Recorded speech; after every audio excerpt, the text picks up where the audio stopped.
कि आप मर्यादित तौर पे ही कपड़ा पहन के मंदिर में आइए, अन्यथा मत आइए फटे टुकड़े कपड़े और जीन्स और टी शर्ट दिखाने या अंग प्रदर्शन करने मत आइए कि मेरा अंग ऐसा है, निकला हुआ है, इधर निकला हुआ है, उधर निकला हुआ है। हम खुलेआम बोल रहे हैं। ऐसे बदतमीजी वाले लड़की यहाँ चाहे कोई भी हो लेडीज यहाँ ना है। लड़कों को भी रोक है कि फटे कटे जीन्स पहन के आएंगे, लड़के के भी एंट्री बैन है भाई। और लड़की आए तो मर्यादित रूप से मंदिर में आए, सिर पे कपड़ा होना चाहिए, एक दुपट्टा हो या कुछ भी, लेकिन मर्यादित रूप से आए पूजा पाठ करने। भगवान का मंदिर अंग प्रदर्शन के लिए नहीं होता है कि आप आ रही हो इधर कमर की तरफ फटा हुआ है, जांग की तरफ फटा हुआ है कि दिखा रही हो, टी शर्ट पहन के आ रही हो।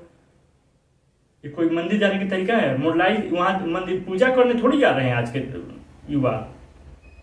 वहां एक दूसरे के लाइन मारने जा रहे हैं और टाका झाकी करने जा रहे हैं। बेतमीजी हम सब देख रहे हैं और इसीलिए हम लोग निर्णय किए आज से 2 साल पहले कि ये हर जगह कहा जाए।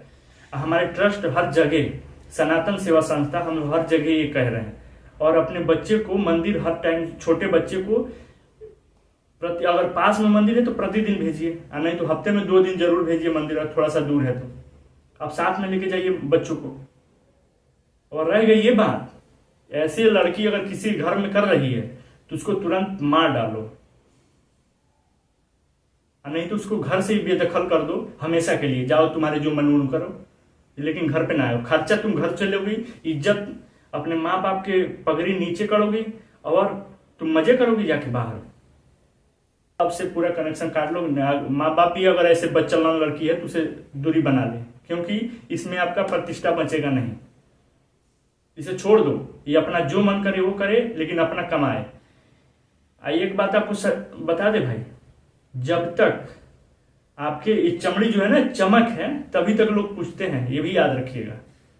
थोड़ा सा सिकुड़ना शुरू हो गया ना, तो जो आज लोग इस चमड़ी पे जो पैसे उड़ा रहे हैं, वही कल तुम्हारे पिछवाड़े पर लात मार के भगा देंगे। कहेंगे कि बुढ़े को नहीं पूछेंगे या बुढ़ी को नहीं पूछेंगे हम। ये सच्चाई है दुनिया की।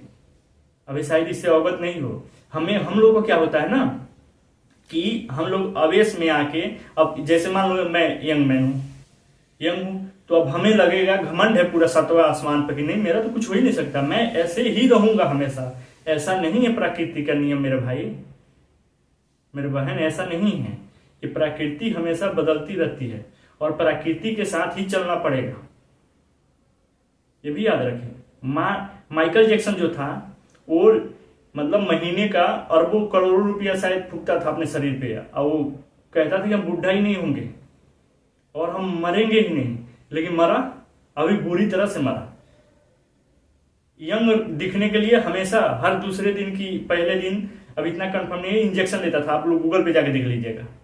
और वो एक दिन ऐसा हुआ कि पूरा शरीर उसका इंजेक्शन से छिद्र हो गया था और पूरा शरीर ही बेकार हो गया और इतना बुरी तरह से उसकी मौत हुई कि पूछो मत।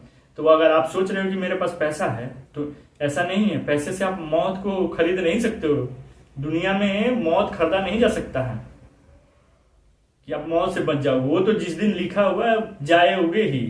कुकर्म करोगे तो बुरी तरह से जाओगे, थोड़ा सा अच्छा करोगे तो ठीक ठाक से मौत होगी। लेकिन ये भ्रम में ना रहो कि ये चमक धमक और जो तुम्हारी पर्सनालिटी, जो शरीर अपने अंग दिखा के प्रदर्शन कर रहे हो और घूम रहे हो टसन में, ये हमेशा बना रहेगा, ऐसा नहीं है। तो मान मर्यादा में रह लो। और ज्यादा बेचैनी है तो अपने माता पिता से या किसी और से, अपने जो घर में कोई सज्जन है। बेचलन एकदम बदतमीज लड़कियां हैं ये सब यार। कह रही इतना तमाम केस देखने को मिल रही है। तमाम दोस्त हम कानपुर में भी देखे थे, जब कानपुर रहते थे। अरे तुम्हें उससे क्या मतलब है, तुम अपने काम करो, जाओ यहां से जाओ।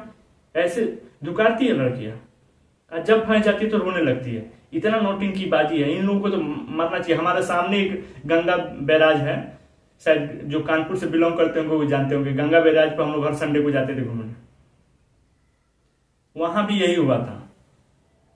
एक लड़की थी और पर्सनालिटी से भी अच्छे खासी थी, अकाउंटेंट का काम करती थी। हम लोग के सामने लाइव मौत हुआ था भाई। अब मुस्लिम लड़का था, वहां घंटा घर का मुस्लिम लड़का था, और ये रावतपुर की थी, रावतपुर की लड़की थी। अब आप जो करोगे वो भरोगे ही, इसमें कोई रोक नहीं सकता। तो तो हम इसमें किसी का दोष नहीं देंगे। यहाँ धर्म विशेष का दोष नहीं है, यहाँ तो लड़की के खुलेआम दोष है भाई, किसी भी कोई भी लड़की हो। हाँ, किसी को जबरन किया जा रहा है उसके मैं खिलाफ हूं, लेकिन अगर ऐसे फंसा फंसा के काम कर रही है तब ये गलत नहीं है। उसे मारो, 100 टुकड़ा करो, कोई दिक्कत नहीं है, मारो। ये बच्चलन लड़कियों का इनका गर्मी कैसे शांत होगा जब तक ये ऐसी घटना नहीं घटेगी। शर्मिंदगी तुम्हारे वजह से पूरे समाज की सिर नीचे हो रहा है, पगड़ी नीचे करा रही हो। एक लौंडिया हरामीपन करेगी, मौज मस्ती अपने करेगी और पूरे धर्म को बदनाम करेगी। तो ये सब रोकने के लिए यही उपाय है कि उस लड़की का शादी कराइए, नहीं तो उसको घर से हटा दीजिए, बिल्कुल निकालिए।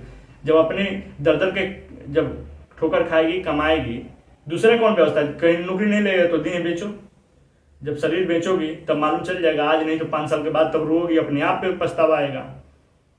हम अभी तक देखे हैं, हमारा जो एक्सपीरियंस है, हमने अभी तक जितना भी देखे हैं, चाहे 1-2 ऐसे हमारे जान पहचान वाले भी किए हैं जो भाग के शादी किए हैं, लेकिन साल से 2 साल तक मौज मस्ती में रहते हैं, उसके बाद उनमें इतना लड़ाई होती है और नरक की जिंदगी हो जाती है। एक दूसरे के पसंद नहीं करते हैं, देखना नहीं चाहते हैं और एक दूसरे पर प्रतिरोप आरोप लगाना शुरू करते हैं कि तुम्हारे वजह से भाग के आई। तो वो लड़का कहता है नहीं, तुम्हारे वजह से मैं अपना घर छोड़ के और मम्मी पापा को तुम्हारे वजह से मैं लेके आया। लड़की कहती है नहीं, तुम्हारे वजह से मैं पूरा अपने परिवार और समाज छोड़ के आई हूँ।